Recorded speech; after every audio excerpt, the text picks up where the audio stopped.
Hello, everybody. Thank you very much for taking the time out of your day to join us today so we can do a bit of a deep dive into the history of Africa and its borders and why they exist in the state that they exist in today.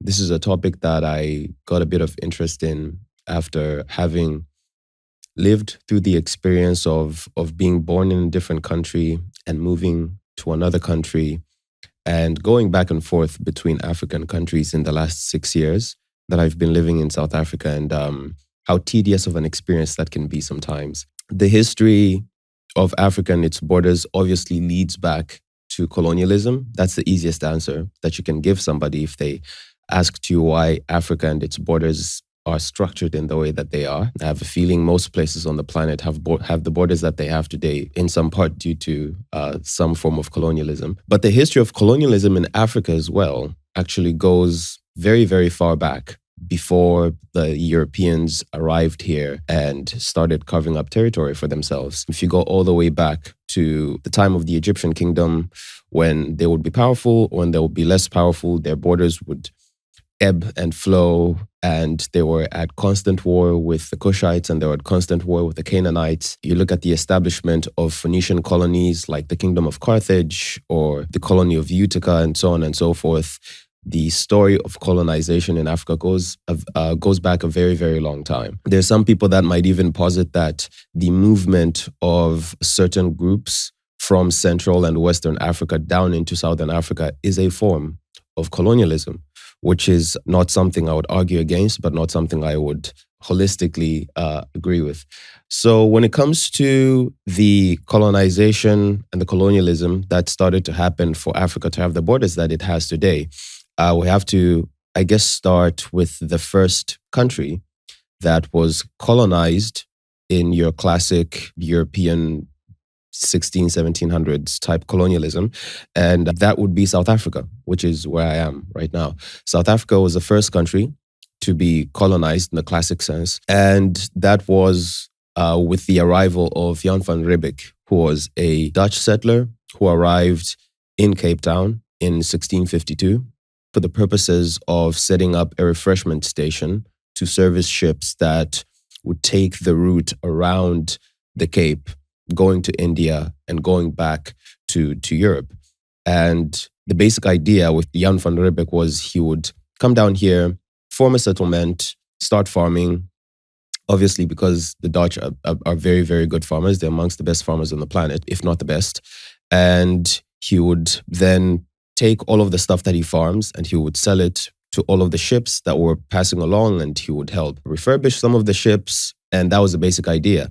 And so with that, the first colony in Africa was formed in 1652.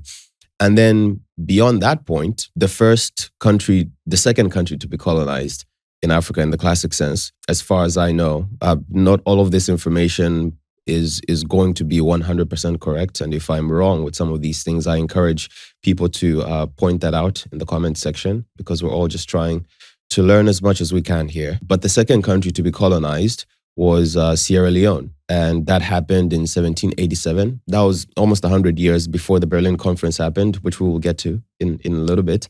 The idea with the formation of the Sierra Leone colony in 1787 was there were a couple of abolitionists in the 1770s that had campaigned against slavery in Great Britain. When they saw the state that some of the previously freed slaves in London were in, they decided to say there was maybe an incentive to try to get some of these people and carve out a bit of a territory in Africa and take them back to their homeland and leave them there, and hopefully they can start lives for themselves and prosper. This came about as a result of the Mansfield judgment, which happened in 1772, I believe.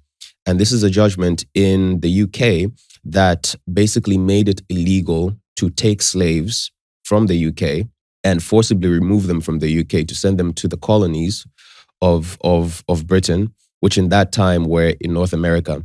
And it made it illegal to take these slaves and forcibly remove them to take them to the colonies to sell them. This essentially created a situation where for a lot of the slavers and a lot of the slave traders who were in the business of buying and selling slaves, they had a bunch of inventory on their hands in the UK that they couldn't do anything with. So a bunch of the formerly enslaved people from Africa were freed, and they were just kind of roaming the streets of London in a very, very bad state. A lot of them were broke. A lot of them were illiterate. There wasn't a lot of economic opportunity for them for many, many reasons. And so when a lot of the abolitionists saw this, they created what was called the Sierra Leone Company. And after the creation of this company, they selected about 600 formerly enslaved Africans, and they put them on a ship. And then they, along with the 600 formerly enslaved Africans, they also got a bunch of British prostitutes who they put on the ship. I'm sure everybody can imagine why they took a bunch of prostitutes and put them on a ship with 600 slaves. And they shipped them to this small territory in Africa that was called Sierra Leone. And that is how the colony of Sierra Leone was created. Now, obviously, with the creation of the colony of Sierra Leone and the transporting of 600 slaves back to Africa, it created a bit of a tenuous situation in the territory that they were taken to, because it wasn't uninhabited. There were already natives that were living there, and there was quite a bit of friction that was created between the formerly enslaved people that were being brought to Sierra Leone and the natives as well. But that essentially tells the story of how Sierra Leone was created. Of course, after the establishment of the Sierra Leone colony in the 1770s, later in 1808, it would become a crown colony, which is to say it became a colony that belonged to the British Crown, like most colonies did.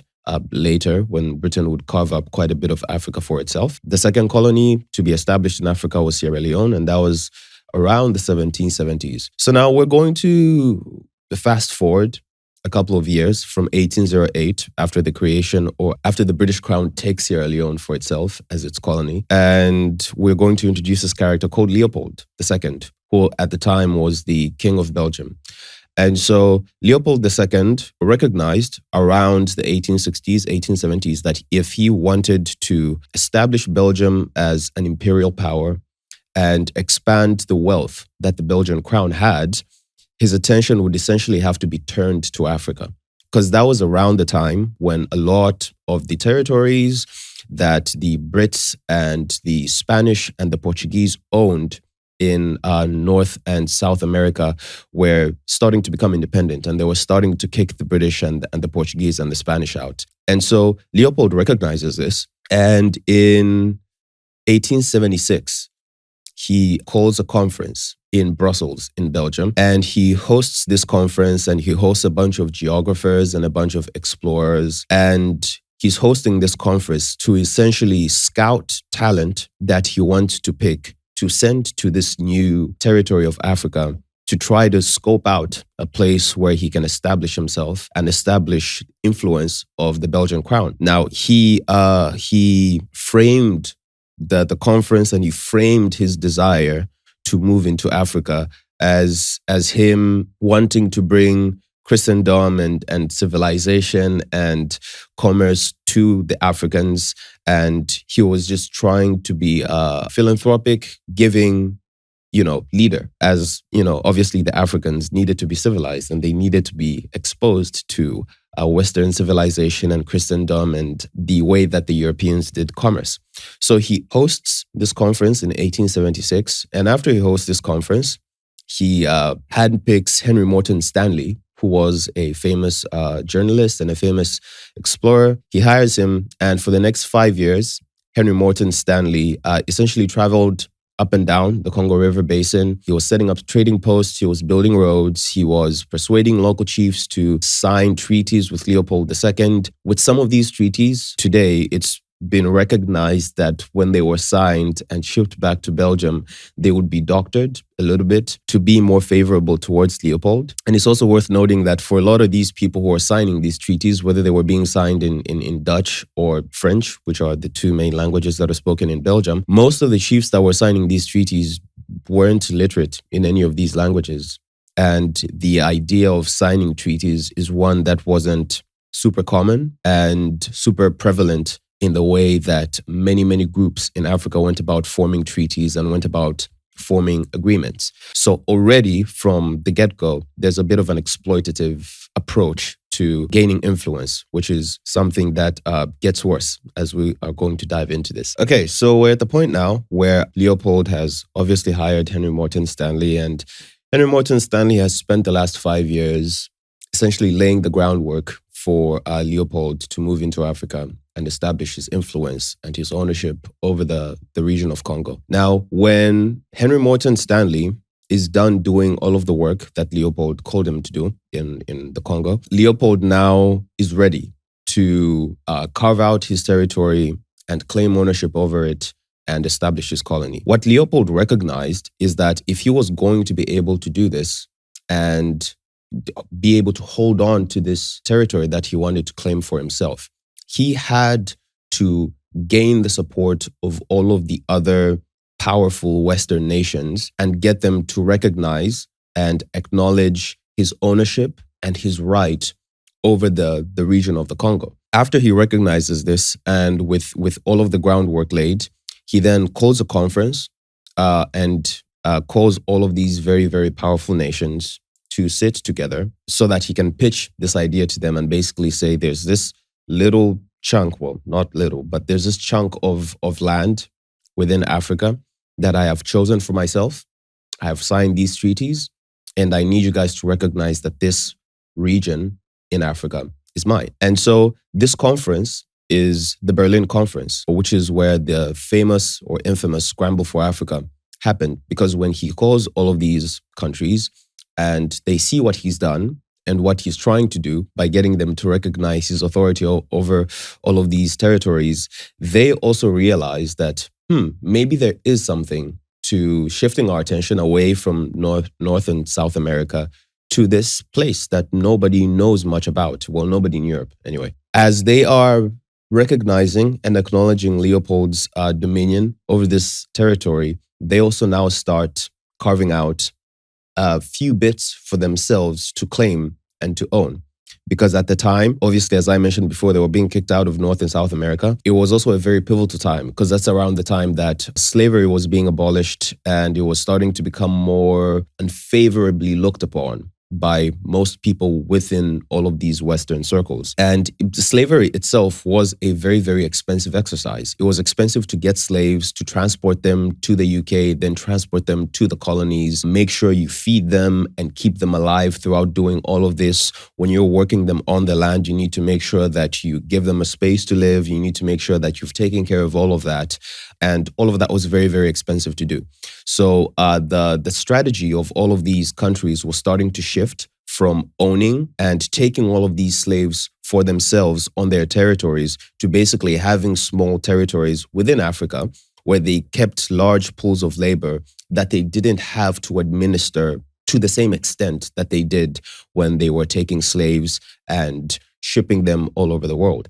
So this is when the Berlin Conference happens. And so the Berlin Conference happened between November 1884 and February of 1885. And the conference was attended by Austria-Hungary, Russia, Denmark, France, Germany, Italy, Britain, Portugal, Turkey, and the United States, also the Netherlands and Sweden, Norway. And these countries all came together, and they obviously, they split as much territory as they could for themselves. The biggest beneficiaries of this being obviously Leopold, with the giant chunk of land that he took that would later be established into the Congo Free State, the British Crown, obviously, the French, and the Germans. These are the people that kind of benefited the most from the Berlin Conference. And so the Berlin Conference finishes, and Leopold establishes the Congo Free State in 1886. And at the time that the Congo Free State was established, it wasn't a colony that belonged to the Belgian crown. It was essentially Leopold's personal property. He owned it, and he was to do with it whatever he pleased. And after the establishment of the Congo Free State, there begins a very, very dark time for the people in the region that we now know as Congo. For those of you who are a little bit educated about this topic, you know of how just incredibly inhumane and evil Leopold was in the way that he went about exercising his dominion. And so after the establishment of the Congo Free State, at the beginning of its establishment in 1886, the estimated population of the indigenous people in the Congo was about 20 million people. By the time that the Congo Free State would be taken away from Leopold because of how inhumane and draconian he was and brutal, around 1908, the population of the Congo had halved. More than 10 million people had died. And we'll get into why in just a bit. So when Leopold establishes this colony, he also establishes his own private army, which he called the Force Publique. And at the time that he establishes the Congo Free State, there was a rubber industry in Europe and in the United States that was booming. And it took a very, very long time to plant rubber trees, to grow them, and to be able to harvest the necessary amount of sap to properly exploit and capitalize on this new rubber boom that was going on in Europe and in the United States. But what Leopold had recognized through all of the expeditions that he had sent to Africa is there were indigenous vines within the forests of the Congo, which was now his property, that also produced very, very high quality rubber sap. So he then started sending his personal army into all of these areas to collect people and start sending them out to fill the rubber quotas that he needed to fill in order for him to capitalize on the rubber industry in Europe and the United States. Now, when this happened, there was obviously quite a bit of resistance from the indigenous people that were found in the Congo, because there was just these random dudes with guns coming out of nowhere trying to tell everybody what to do. And a lot of people were very resistant to that. And so the Force Publique then started employing this strategy of going into villages, kidnapping all of the women and children and holding them ransom, and then sending all of the men who wanted their women and children back out into the forests to fill rubber quotas and collect as much rubber sap as was needed. And when they would collect the rubber sap is when their women and children would essentially be freed. This obviously created quite a lot of upheaval, societal upheaval, in a lot of these communities where the Force Publique was engaging in this inhumane activity. Because with the kidnapping and ransoming of women and children, and with the sending out of the men into the forests to collect rubber for Leopold, essentially, the labor pool to be able to sustain all of these communities was essentially just erased. And the conditions under which the women and the children that were kidnapped were being kept wasn't a great one. And so it led to a lot of people dying from famine, a lot of people dying from disease, a lot of people dying from being attacked by animals and being injured when they would go out into the forests to fill all of these rubber quotas. And as all of this activity was ramping up and becoming more intense, it became obvious to Leopold very, very quickly that engaging in this sort of aggressive bullying tactic was becoming very expensive for him, because the Force Publique needed to be fielded with weapons. They needed to be fielded with bullets.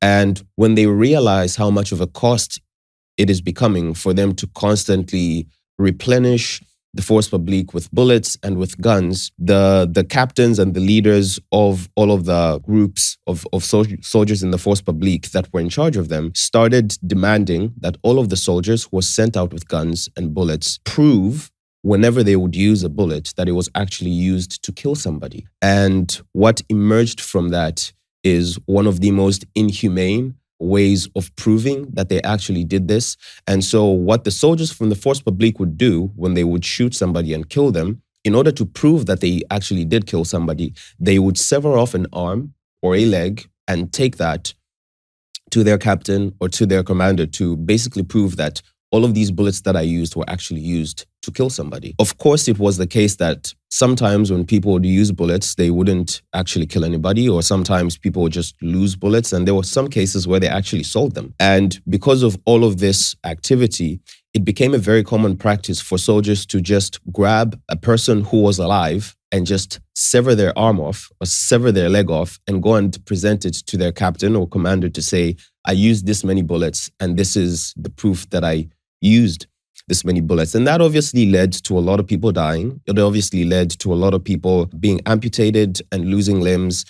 And this keeps on ramping up. And around 1908, because of a lot of diplomatic pressure and pressure from humanitarian organizations. I don't know if you can argue much for humanitarian organizations in Europe in the early 1900s. But anyway, there was quite a lot of diplomatic pressure from all of these groups and governments in Europe on the Belgian crown to do something about Leopold. They kept on hearing all of these stories of the heinous things that were coming out of the Congo, and they felt like something needed to be done about it. So in 1908, the Belgian crown then decides to do something about it, and the Belgian government seized the Congo Free State from Leopold, and it wasn't his personal belonging anymore. And in 1908 is when the Belgian Congo was established, which became a colony of the Congo. And that's not to say that things essentially got better for the people that were actually in the colony of the Congo. They got a little bit less bad, but yeah, as it didn't get much better for them. With that story of how many people died in the Congo and all of the atrocities that were committed on the people of the Congo, it is very obvious what the human cost of engaging in colonialism in the Congo was. There was quite a large cost.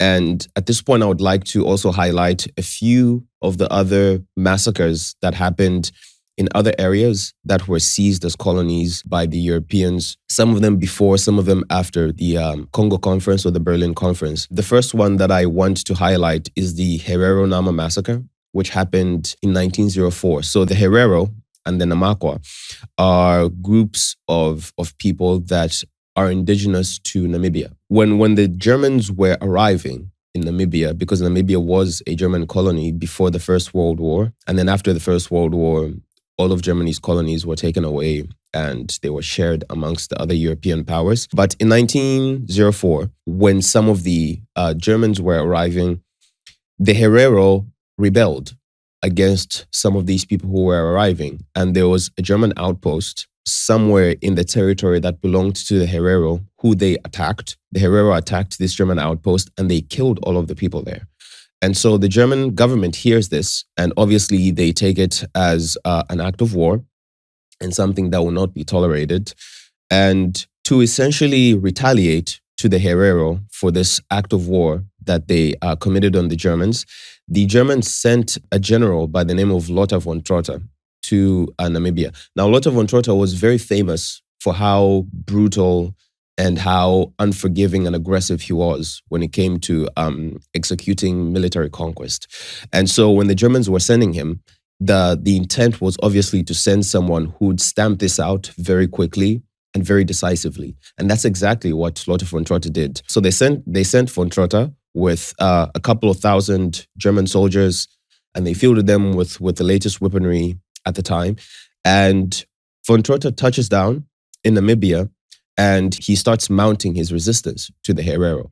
And in the mounting of the resistance to the Herero and the Namakwa, 100,000 Herero people died, and about 10,000 Namakwa people were killed. Even to this day, the Herero people have never been able to necessarily recover in terms of numbers from that insane loss that they had. At the time, the massacring of the 100,000 people was about 75% of all Herero people that existed, 75% or more. This is one of the many instances of the German government and of other colonial powers in Africa, basically just wiping out entire groups of people. It's remarked today in regards to Namibia how it's strange and also kind of amazing, but also very weird that Namibia, being the massive country that it is, only has maybe 2 or 3 million people. That's not by accident. It's because of stuff like this, where these colonial powers would come in and they would just wipe out entire groups of people. And then there's obviously a lot of revisionist history that is told by a lot of people these days about how, when they were arriving in Africa, most of the areas that they found were uninhabited. But then there was also a lot of this going on. But anyway, I'm going to move on to the next thing. The next massacre that I'm going to highlight is the Benin Massacre of 1897. So before this massacre happened, the backstory to it is at the time before this massacre happened, there had been a bit of a relationship that was being formed between the people of Benin and the British Crown. And so sometimes they would send envoys to the Kingdom of Benin to pay courtesy visits to the king or to try to sign some sort of a treaty. And around this time, I think it was around 1896, they sent an envoy to the Kingdom of Benin. And what would happen whenever all of these people would arrive is they would arrive at the port. They would then send a message with a messenger to the king to essentially say, there are people who have arrived and they want to see you. And then the king would either agree to have these people enter the Kingdom of Benin or he would say no. And so this envoy arrives and sends a message to the king to say, I'm here, I'm from Britain, I've come to see you for this reason. And so the king sends a message back and says, okay, you can't see me right now. You're going to have to wait a few days because at the time there was an annual sort of ceremony ritual that was being performed by the king and by the people of the village that the king said was only for the people of Benin to bear witness to. Because this person who was sent from the UK was an outsider, he was not allowed to come in during the time that this ritual was happening. And when this message of the king denying him entry and asking him to wait a few days reaches this envoy that was sent by the British Royal Crown, he doesn't listen to the message and he still proceeds and arrives in the Kingdom of Benin. Now, on arrival, he arrives and this ritual obviously is still happening. And when he arrives, he gets killed because the king told him not to arrive and he took it as disrespect to not have his instruction followed in his kingdom. Now, when news of this British envoy being killed reaches the British Royal Crown, they obviously take offense to it and they also considered it an act of war. And what they did is they sent a company of soldiers in 1897 into the Kingdom of Benin to basically burn the place down, massacre as many people as they could, and sack the place, which they essentially did. And in the process of sacking the place, they erased the history and they erased the existence of one of the most important and one of the greatest African kingdoms that ever existed. In the time of them massacring people and razing the place to the ground, thousands upon thousands of texts were destroyed. All of the Benin bronzes that now sit in the British Museum were taken. There's a bunch of bronze busts that were taken. The Ido people were very, very good carvers as well. There were all of these amazing, intricate ivory carvings that were taken from the Kingdom of Benin as well, most of which can be seen in the British Museum. I've seen them myself and they're absolutely amazing. And they essentially just wiped this kingdom off the map. Before the British went into the Kingdom of Benin and destroyed it, there was a giant earthworks wall, if you could call it that, that surrounded the Kingdom of Benin. And according to the Guinness Book of World Records, I don't know what year it was in the 70s, but they highlighted that the wall of Benin was the largest earthworks that were ever completed by human beings before the mechanical era. They were larger than the Great Wall of China. They were massive, but all of this stuff was it was completely erased. They blew all of that stuff up. And yeah, that's the second massacre I wanted to highlight. Third one is the Battle of Salt River. So this battle happens in 1510 when the Portuguese come here and come to South Africa, and they're essentially trying to get a bunch of land for themselves. And they encounter the natives at the time, which were the Khoi people in the Cape, and they started fighting. And this obviously didn't go in the favor of the Portuguese, and they ended up losing about 60 to 64 sailors. The Khoi obviously won the skirmish. This also serves to highlight a very important point in the story of colonialism and colonization in Africa. There's often this narrative that is presented by some people, and I think it comes from a good place where they talk about the subjugation, victimization of African people in the time of colonialism, but they almost infantilize the people who are being colonized and make it seem like people are just sitting here waiting for the Europeans to come and massacre everybody, which wasn't necessarily the case. There were a lot of Europeans that ended up dying doing stupid shit here, and there were a lot of Africans that ended up dying doing what some people might consider stupid shit. That is the Battle of Salt River. That was 1510. Yeah. It's funny as I'm recording this, my producer just pointed out to me that we're actually in Salt River as we're filming this. The studio that we're in right now is in Salt River, which is very funny, serendipitous, and kind of full circle. But yeah, the fourth massacre that I want to point out is the Maibuya uprising in Kimberley. And this happened in 1952. This was around the time when the National Party had just come into power. It had been maybe 4 years after they had come into power. They were slowly starting to float the idea of apartheid and separate development, as they called it. And places like Kimberley, where there was a lot of mining activity going on, where these were basically Afrikaner and Boer strongholds, were rife with a lot of discriminatory and exploitative policy and behavior from people. Because around the time, you also had a lot of migrants coming in and getting the jobs that essentially poor Afrikaners and poor white people got. And there was a lot of tension between the labor class of the Afrikaner people and the African immigrants that were coming in. So the labor class on the Afrikaner side felt slightly intimidated by the influx of all of these natives and all of these immigrants, and they felt like they were going to completely be phased out of doing this hard labor work that most of them, that was the only option that they had, because at the time there weren't a lot of very highly educated Afrikaner people, or rather the rate of literacy within the Afrikaner community wasn't as high as it is now. So I don't have the exact numbers of the number of people that ended up dying in Maibuya, but that's another one of the massacres that I wanted to highlight. Now, in the realm of apartheid, there's another massacre that I really want to highlight, and that's the Sharpeville massacre. And so this is a massacre that happened as a response to peaceful protests that was led by and organized by Robert Mangaliso Sobukwe.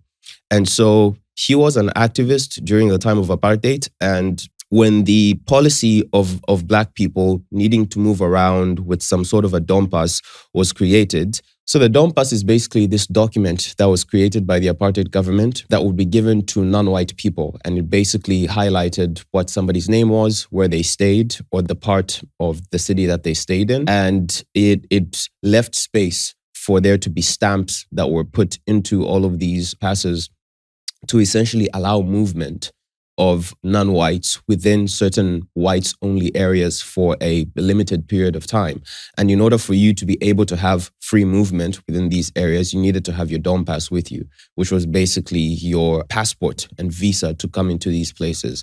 And if you were found as a non-white wandering in an area and you didn't have your Dom Pass, or your Dom Pass was checked and there wasn't permission that was given to you to be in these areas, you would be arrested and thrown in jail for any amount of time. That's basically the idea behind the Dom Pass. And there is some form of it that existed in almost all of the countries that were initially colonized by the British. In South Africa, it's more famous during apartheid, but all of the other countries that were British colonies, including Zambia, where I'm from, it was a thing. Obviously, a lot of people weren't very keen on the idea. And so Robert Sobukwe came up with this idea of peacefully protesting by not taking your Dom Pass and just going to a police station and asking them to arrest you. Because the policy at the time was that if you were found without a Dom Pass as a non-white, you were going to be arrested.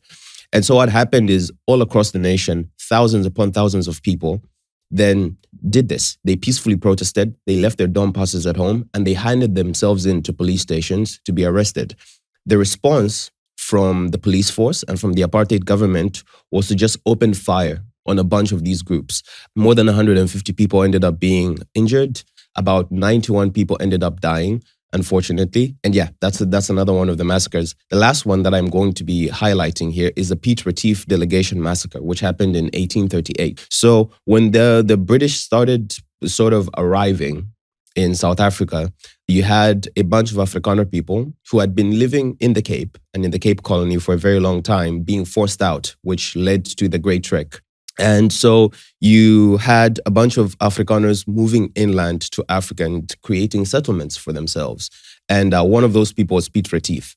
So Piet Retief, and where he wanted to settle was in the area that was being ruled by King Dingaan. And so Piet Retief, with about 100 Voortrekkers, or I think more, arrived in this place, and they sat down with King Dingaan and they signed some treaties together. And it was essentially at the end of the day when they were sitting together, sharing beer and, essentially celebrating the signing of all of these treaties.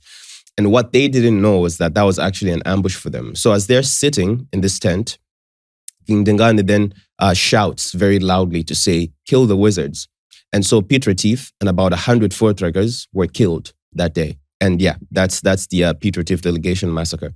So with the drawing up of the borders at the Berlin Conference in 1884 and 1885, it led to a lot of tribal splitting in Africa, which downstream has led to most of the civil skirmishes that you hear about today, whether it's the war between the M23 rebels and the Congolese government in Congo today. You hear about wars with the Tutsis and the Hutus in Rwanda, or rather the massacre. You hear about all of the civil wars that happened in Uganda. You hear about the rebellions of the Tuaregs in the Sahel and in the Maghreb. All of that is as a result of tribal groups just being split and them having to figure out how to work around these new lines that were drawn by a bunch of clueless Europeans. So the first tribe that I'm going to highlight here is the Lunda tribe, which was split between the DRC, Congo, Angola, and Zambia. The second group that I'm going to highlight is the Lozi. They were split between Namibia, Angola, Zambia, Botswana, and Zimbabwe. The third group that I'm going to highlight is the Tonga.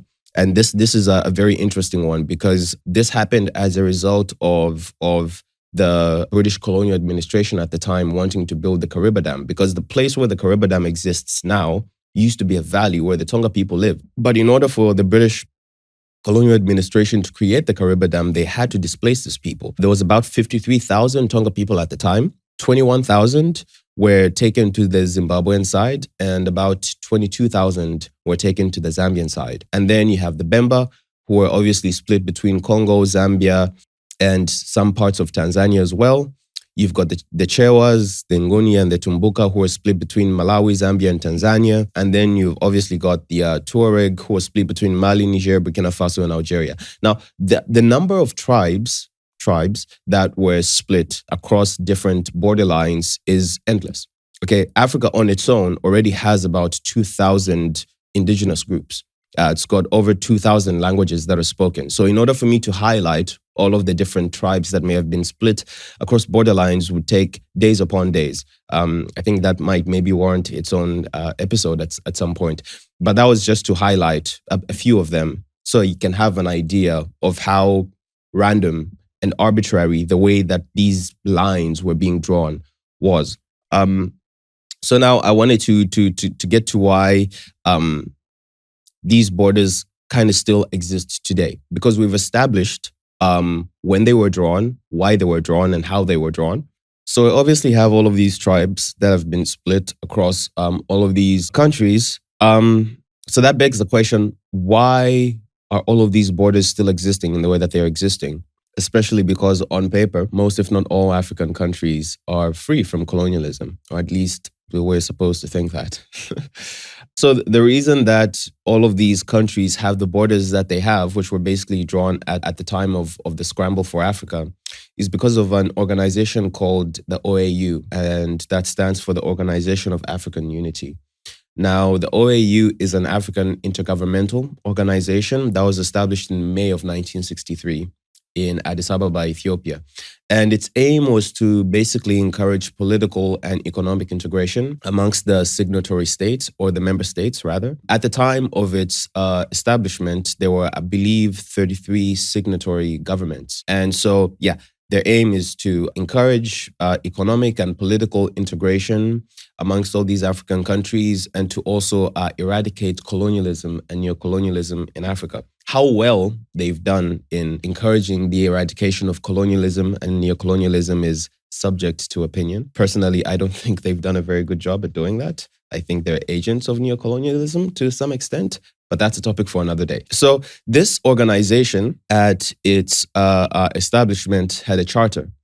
And so at the first ordinary session of the Assembly of Heads of State and the government of the OAU, the principle of respecting African borders existing on national independence was enshrined in the charter of the OAU. And this happened in July of 1964 in Cairo, Egypt. And basically what that means is that the OAU said to themselves, or to the signatory governments, to say, the borders that exist within a country at the time that it achieves independence are the ones that will be kept. Now, to my understanding, the intent behind this was to basically reduce any likelihood of skirmishes between different countries, to reduce the likelihood of fragmentation of African countries, and to basically make it so that there wouldn't be a lot of civil war that happens within countries when they attain independence. And for the most part, they did succeed in doing that. I do believe that if it became a free-for-all for any region of any country to secede, there would be a lot of civil war in Africa happening still. But yeah, that's basically the reason behind why the borders that existed at the time of colonialism still exist today, is because of the OAU. I'd like to thank everybody who took the time to sort of sit down and watch this. And if you've been watching this far, I appreciate you doing that. Please like the video and share it to anybody who might be interested in this sort of thing. If you have any more information about Africa and its borders, please feel free to leave it down in the comment section, because we're all just trying to learn, and the more information that we have, the better. There obviously isn't a very good job that was done by most African education systems in educating us about our own history, and I believe it's incumbent upon us to educate each other and then pass this information on to our children. So thank you very much to everybody who joined in. I hope you have a lovely day. Once again, please like, share, and subscribe, and I hope to see you in the next one. Goodbye.